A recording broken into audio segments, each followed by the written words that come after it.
Kaniambia nisitoke, lakini kuta. Baadaye nitakupigia. Haya.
Nisikilize wewe mjinga.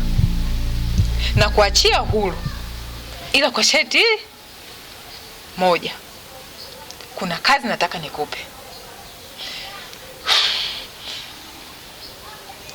Nadhani unamfahamu Mganga Makofi. Nataka ukamuue. Na ukiifanikisha hii kazi, basi nitakuacha huru. Na sio tu wewe, pia na mke wako nitamwacha huru. Nitakupatia sumu.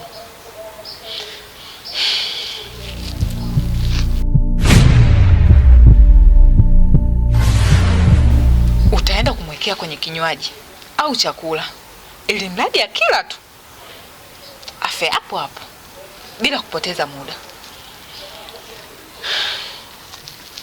Mheshimiwa, nashukuru sana kwa roho yako nzuri ulionayo, kwa sababu sikuamini kama utaweza kuniachia. Nikuahidi kitu kimoja, nitafanya kama ambavyo umeniamrisha na sitaweza kwenda kinyume na matakwa yako. Sawa, unaweza ukaenda, lakini jitoe wewe uchafu wako usoni.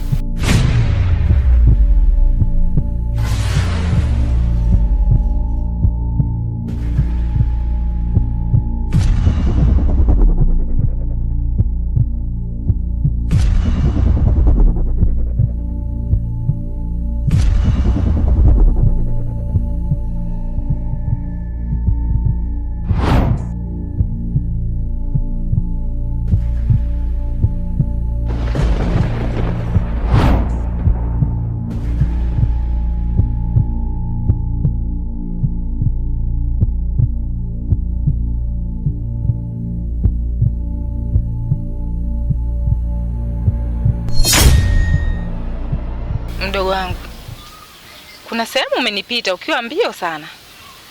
Na unaonekana ni mtu mwenye wasiwasi. Naomba uniambie, umpatwa na nini? Wewe niambie. Naweza nikakusaidia. Maana mimi ni mwanamke mwenzio. Usiogope. Nakwambia dadangu, huko nilipotoka na matatizo makubwa sana. Nilikuwa na matatizo. Kuna mkaka alinisaidia.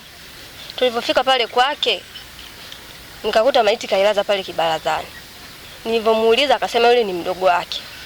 Na ameshafariki. Lakini mwenyewe anavodai hajafariki. Ni mambo tu ya kishirikina.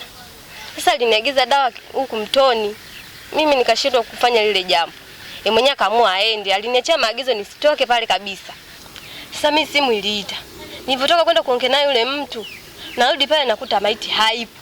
Yaani ninavyokuambia hapa nimetoka hai.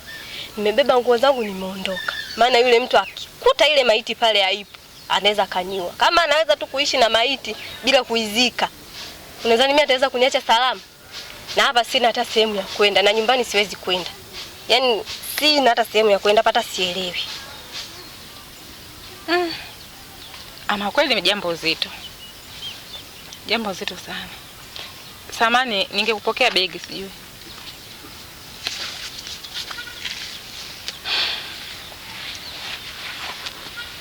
Sasa mimi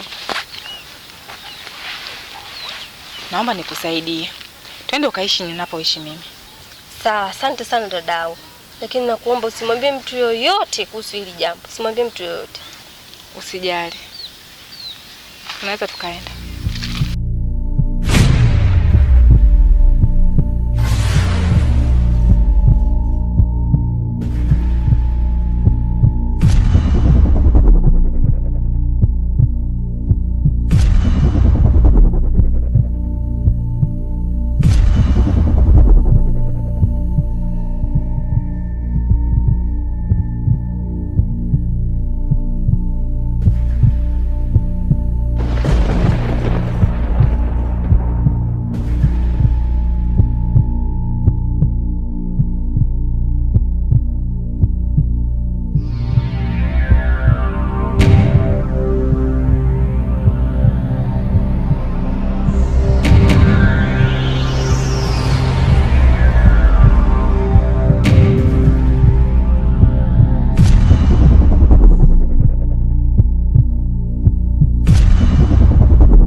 Samahani mdogo wangu. Sio kwa ubaya lakini naomba usikalie hicho kiti. Ngoja niingie ndani kuchukulia kitu kingine ili uweze kukalia, sawa?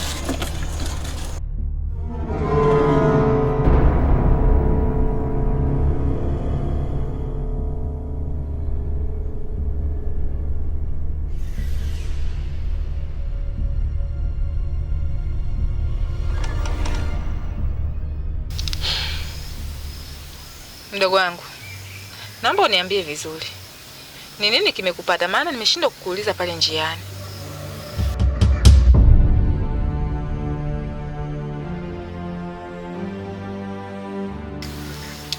Yaani dadangu, kama nilivyokuambia, yule kaka anaonekana ni mshirikina kabisa. Maana haiwezekani mtu amefariki afu anaendelea kuishi naye pale nyumbani kwake. Afadhali ingekuwa anaishi na mtu mwingine, anaishi yeye na maiti tu pale nyumbani kwake. Na kingine, hataki ushauri wa mtu yoyote. Hataki ile maiti pale izikwe. Hivyo kama dada yangu mtu mzima, ushaona mtu amefariki afu azikwe?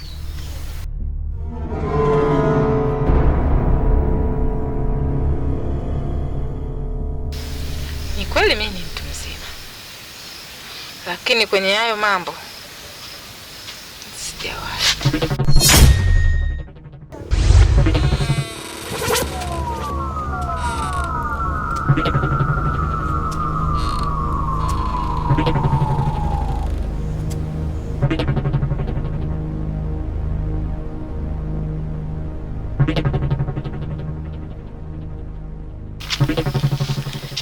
Wewe unaenda wapi?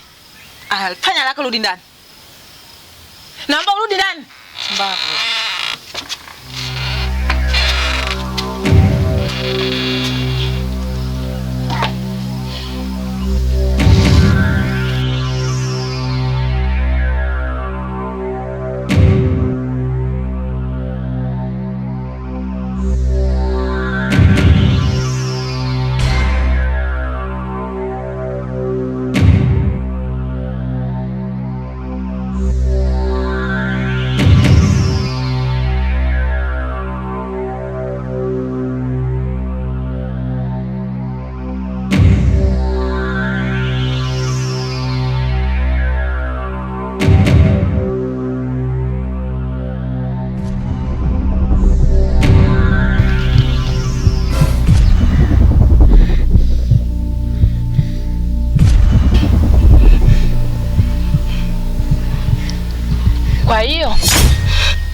ulivyokimbia na begi lako ulimwachia nani?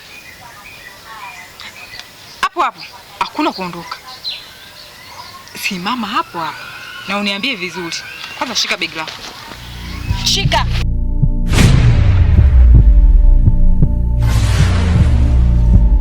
Uliondoka, hilo begi lako ulimwachia nani? Sasa nisikilize nikwambie. Machaguo ni haya mawili. Urudi nyumbani kwangu au uondoke ukafe. Nahisi umenielewa.